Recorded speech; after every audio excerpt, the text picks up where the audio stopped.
तो दोस्तों आज मैं एक्सप्लेन करने वाला हूँ गीतांजलि नाम की एक तेलुगु हॉरर कॉमेडी मूवी को, जिसको डायरेक्ट किया है राज किरण ने। इस मूवी का पार्ट 2 अभी रिसेंटली ही रिलीज हुआ है, जो कि काफी बढ़िया फिल्म है और इसलिए मैं पहला पार्ट एक्सप्लेन कर रहा हूँ ताकि आपको पार्ट 2 समझने में दिक्कत नहीं होगी।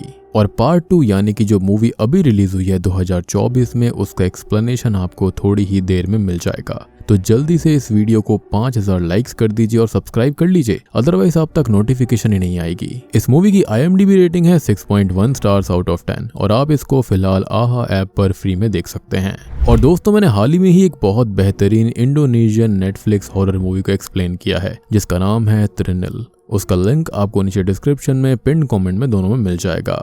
तो चलिए अब बिना किसी देरी के चलते हैं सीधा वीडियो की तरफ। कहानी की शुरुआत में हम श्रीनु नाम के एक स्ट्रगलिंग राइटर को देख पाते हैं, जिसने हाल ही में ही एक कहानी लिखी थी और वो उस कहानी के ऊपर मूवी बनाने के लिए प्रोड्यूसर्स के घर के चक्कर लगा रहा था। जिसमें सबसे पहले श्रीनु एक लेडी प्रोड्यूसर के पास जाता है, जो कि कहानी सुनने से पहले ही श्रीनु से ये कह देती है कि मेरे साथ मेरे घर के सभी लोगों को तुम्हारी कहानी पसंद आनी चाहिए और तभी मैं इस मूवी को प्रोड्यूस करूंगी। अब घर के सभी लोगों से मतलब उसका ये था कि सभी लोग, यहाँ तक कि ड्राइवर, कुक और साफ सफाई करने वाले भी। यहाँ तक कि वो श्रीनु को आगे ये भी कह देती है कि यहाँ पर जो छोटा बच्चा बैठा हुआ है उसको भी ये कहानी पसंद आनी चाहिए, जिसको सुनते ही श्रीनु समझ जाता है कि वो गलती से मेंटल हॉस्पिटल में आ गया है। वहां से श्रीनु एक दूसरे प्रोड्यूसर के पास जाता है, जो कि एक लोकल गून होता है, यानी कि गुंडा था, और वो चाहता था कि कहानी में एक गुंडे के कैरेक्टर को भी ऐड करा जाए, जो कि कहानी का मेन कैरेक्टर होगा। एंड इन शॉर्ट वो कहानी को चेंज करके अपनी ही बायोग्राफी बनाना चाहता था। ये सब सुनकर श्रीनु बहुत दुखी हो जाता है और वहां से घर लौटने लगता है। खैर तभी उसे बिजनेसमैन रमेश राव की याद आती है,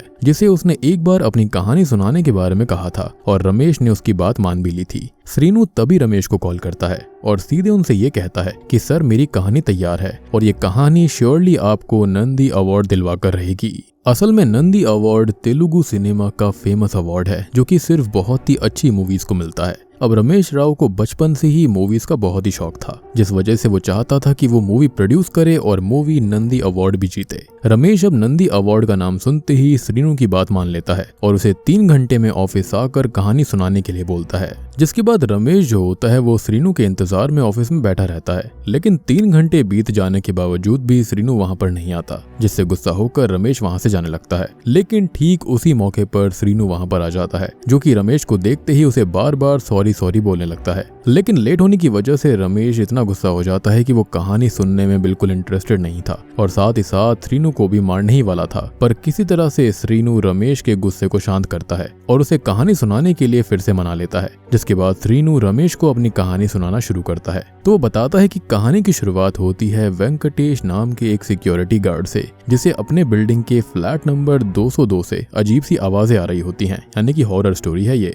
खैर वेंकटेश इन आवाजों को सुनते ही उस फ्लैट में जाता है, जहां पर उसे एक कमरे में एक लड़की की फांसी लगी हुई डेड बॉडी मिलती है, जिसको देखते ही वेंकटेश वहां से डरकर भागता है और बाहर आकर पुलिस को इसके बारे में इन्फॉर्म भी करता है। जिसके बाद वहां इंस्पेक्टर श्रवण आता है और लाश को देखकर ये बात साफ थी कि इस लड़की ने आत्महत्या करी है, लेकिन इसकी कोई श्योरिटी भी नहीं दी जा सकती थी। श्रवण को सबसे पहला शक यहाँ पर सिक्योरिटी गार्ड पर ही था, लेकिन पूछताछ करने पर उसे वहां से कुछ पता नहीं चलता। अब आगे वेंकटेश को वहां रहने वाले दूसरे लोगों से ये पता चलता है कि फ्लैट में किसी की आत्मा का वास है और ये बात वो फ्लैट के ओनर को भी बताता है, यानी कि जिस लड़की की लाश मिली थी शायद वो वहां पर रेंट पर रह रही थी। जिसके बाद ओनर एक तांत्रिक को लेकर आता है और वो तांत्रिक अपने मंत्रों की शक्ति से उस आत्मा को एक नींबू के अंदर कैद कर देता है। जिसके बाद वो तांत्रिक ये कहता है कि अब ये घर रहने के लिए सुरक्षित है। पर जब वो खुद अपने घर जा रहा होता है तभी ट्रक से एक्सीडेंट की वजह से उनकी बीच रास्ते में ही मौत हो जाती है और वो नींबू सड़क के किनारे कहीं गिर पड़ता है।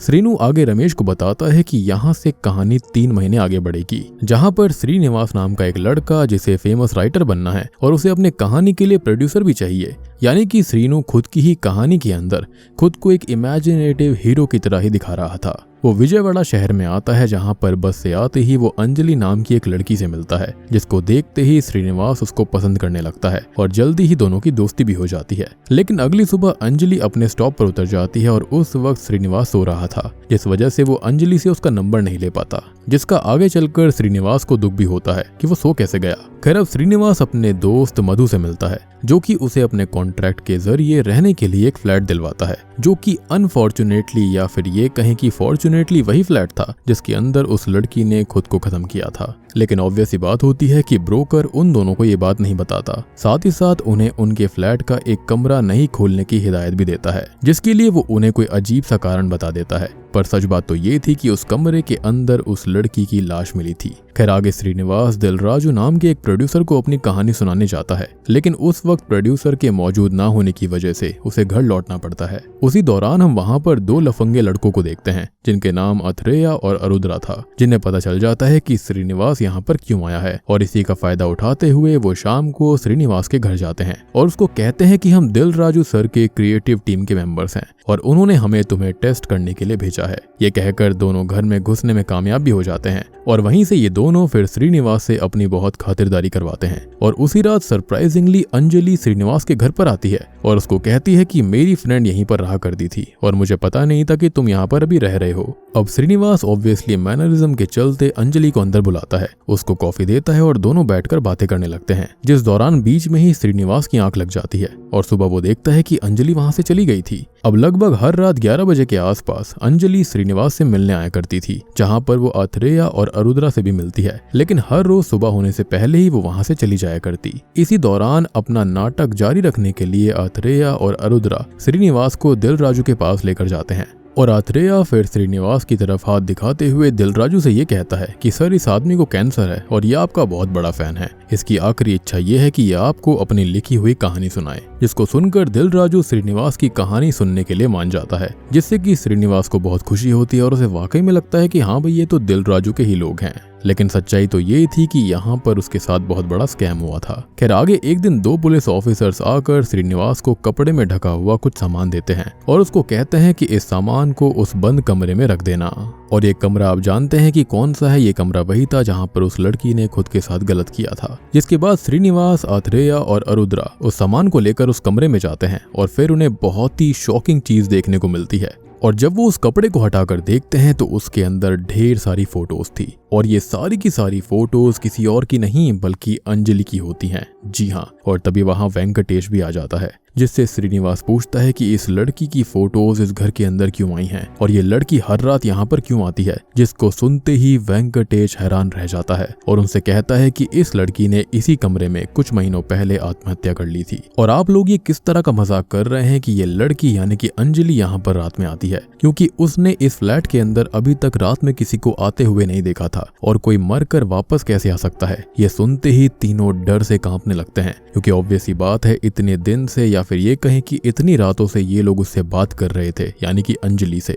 और तभी होता यह है कि डर के मारे अथरेया और अरुद्रा वहां से 9-2-11 हो जाते हैं। हालांकि तब तक श्रीनिवास को पता चल जाता है कि अथरेया और अरुद्रा दिलराजू के क्रिएटिव टीम के मेंबर्स थे ही नहीं, पर उसकी उन दोनों से ऐसी दोस्ती हो गई थी कि वो उन पर गुस्सा नहीं करता। अब अगले दिन श्रीनिवास भी डरते हुए उस फ्लैट को छोड़ देता है। खैर मूवी प्रेजेंट में आती है, जहां पर श्रीनु रमेश को सबसे बड़ा शॉकिंग ट्विस्ट बताता है या फिर ये कहें कि सच्चाई बताता है। वो बोलता है कि ये कहानी जो मैंने आपको अभी सुनाई है ये बिल्कुल असली है और रियल स्टोरी है, ये मेरी कहानी है और ये फिलहाल 100% उसके साथ हो रहा था। जिसको सुनकर रमेश के होश उड़ जाते हैं। श्रीनु फिर रमेश से कहता है कि आज भी मैं उस आत्मा की वजह से ही लेट हुआ था और अब बस मैं यही सोच रहा हूँ कि मैं कैसे इससे बाहर आऊं। और इतना कहकर श्रीनु वहां से घर लौट आता है, यानी कि फ्लैट में आ जाता है, जहां पर रात में अंजलि उससे मिलने आती है, जिसको पहले तो देखकर सभी डर जाते हैं। लेकिन आगे वो बताती है कि मेरा नाम उषांजलि भी है और जिस लड़की की यहाँ पर मौत हुई थी वो मेरी जुड़वा बहन गीतांजलि थी। जिसकी कहानी बताते हुए उषांजलि ये कहती है कि गीतांजलि और उसका बॉयफ्रेंड मधु इसी फ्लैट में रहते थे। और मैं आपको बता दूं कि यहाँ पर श्रीनु के दोस्त मधु की बात नहीं चल रही। खैर ये दोनों यहाँ पर खुशी से रहा करते थे, लेकिन एक रात पार्टी में रमेश राव की गंदी नजर गीतांजलि पर पड़ गई थी, जिसके बाद उसने उस रात घर आकर मधु पर हमला किया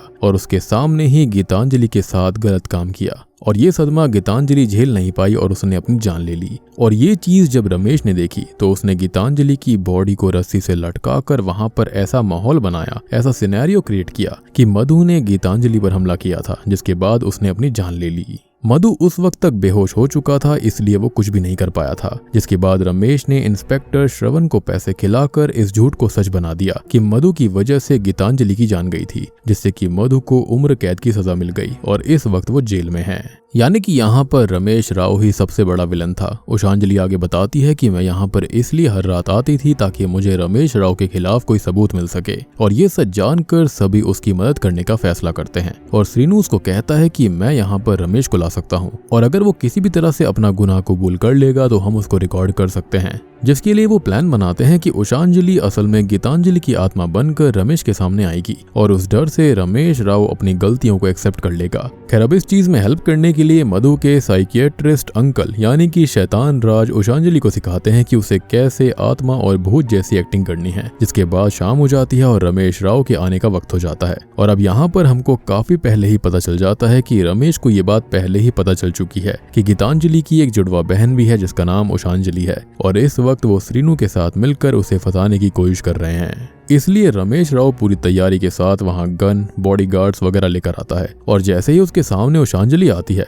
रमेश बिना डरे हुए पागलों की तरह गुस्से में कहने लगता है कि मैंने ही ये सब किया है तो तुम मेरा क्या बिगाड़ लोगे। तब तक ये बातें कैमरा में रिकॉर्ड हो जाती हैं, जिसके बाद रमेश उषांजलि को मारने के लिए उसकी तरफ बढ़ता है, लेकिन तभी उसका चेहरा बदलने लगता है और वो किसी भयानक आत्मा में चेंज हो जाती है, जिससे कि सब समझ जाते हैं कि ये उषांजलि नहीं बल्कि ये गीतांजलि की ही आत्मा है। अब तभी गीतांजलि की आत्मा रमेश के बॉडीगार्ड्स को मारते हुए उसे भी बुरी तरह से मारती है और आखिर में उसको फांसी लगा देती है, जिससे कि उस वक्त उसकी वहीं मौत हो जाती है। और तभी वहां पर उषांजलि आती है जो कि सभी से कहती है कि सॉरी, किसी ने मेरे घर को बाहर से बंद कर दिया था और इसलिए मैं लेट हो गई थी, और ऑब्वियसली ये सब गीतांजलि की आत्मा ने ही किया था। जिसके बाद वो भी वहां पर रमेश की बॉडी को देखती है और समझ जाती है कि उसकी बहन की आत्मा ने ही उसे मारा है।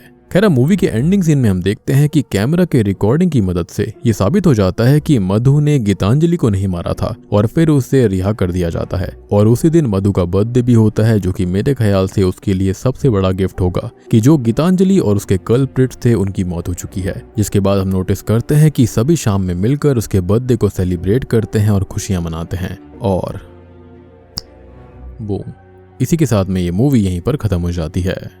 तो दोस्तों ये थी गीतांजलि फिल्म की कहानी, जो कि खाली पार्ट 1 है। इसका पार्ट 2 ऑलरेडी आ चुका है, जो कि अभी थोड़ी ही देर में आपके सामने पेश होने वाला है, यानी कि कुछ ही घंटों में आपको पार्ट 2 की एक्सप्लेनेशन मिल जाएगी। लेकिन उससे पहले आपको करना यह है कि आपको चैनल को सब्सक्राइब करना है, अदरवाइज आपके पास पार्ट 2 की नोटिफिकेशन नहीं आएगी। और जल्दी से इस वीडियो को 5000 लाइक्स कर देना। और मुझे पता है कि आपके मन में एक डाउट भी आ रहा होगा, आप सोच रहे होंगे कि तांत्रिक यानी कि बाबा ने गीतांजलि की आत्मा को तो एक नींबू के अंदर कैद कर दिया था, तो वो वापस कैसे आ गई। आपको याद होगा कि जब बाबा की मौत हुई थी तो वो जो नींबू था वो आसपास ही कहीं गिर गया था, जिसकी वजह से वो टूट गया, या फिर ये कहें कि वो दब गया था जिस वजह से वो खुल गया, जिसके चलते उसकी आत्मा भी एस्केप कर गई। और यही रीजन था कि गीतांजलि की आत्मा यहाँ पर वापस आ पाई थी। बाकी पार्ट 2 भी काफी इंटरेस्टिंग है, आपको देखने में मजा आने वाला है। तो जल्दी से वीडियो को लाइक कर दीजिए, कमेंट कर दीजिए। तो मैं आप सबको मिलता हूँ पार्ट 2 के साथ में, तब तक के लिए